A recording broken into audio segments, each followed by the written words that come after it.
স্ক্রিনে যে শটটা দেখানো হয়েছে সেই গোলটা যদি হতো তাহলে মেসির গোল সংখ্যা আজকেও হ্যাটট্রিক হতো, ঠিক আছে।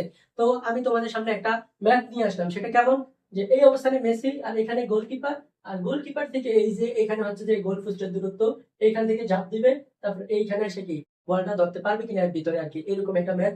আর মেসি শট দিবে কত ডিগ্রি কোণে, 3টা ডিগ্রি কোণে। তো প্রথম প্রশ্ন আছে থিটা এর ন্যূনতম মান, এই যে থিটার মান তো মনে করো আরো বড় হইতে পারতো, থিটা এর ন্যূনতম মান কত হলে মেসি সঠিক গোল হতো, মানে থিটা যদি আরো এই যে মেসি তো শট দিছে বাইরে দিয়ে চলে গেছে, মানে থিটাটা আরো বড় ছিল, এটা কতটুকু ব্যালেন্স পেলে মানে গোলটা হইতো আর কি, ভিতরে দেওয়া যাইতো।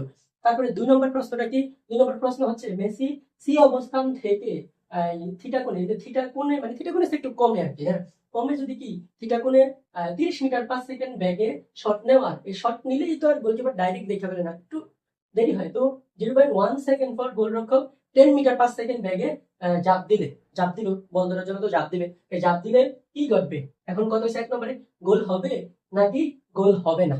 আমরা দেখছি গোল হয় নাই, কিন্তু আমি মানে ধরছি যে যদি গোল মানে শটটা এইভাবে একটু ওয়াইডে না যদি ভিতরে দিত তখন কি করতো আর কি। আমাদের জন্য এই ম্যাচটা রয়ে গেল, দেখি কোন লিজেন্ড এই ম্যাচটা তোমরা করতে পারো।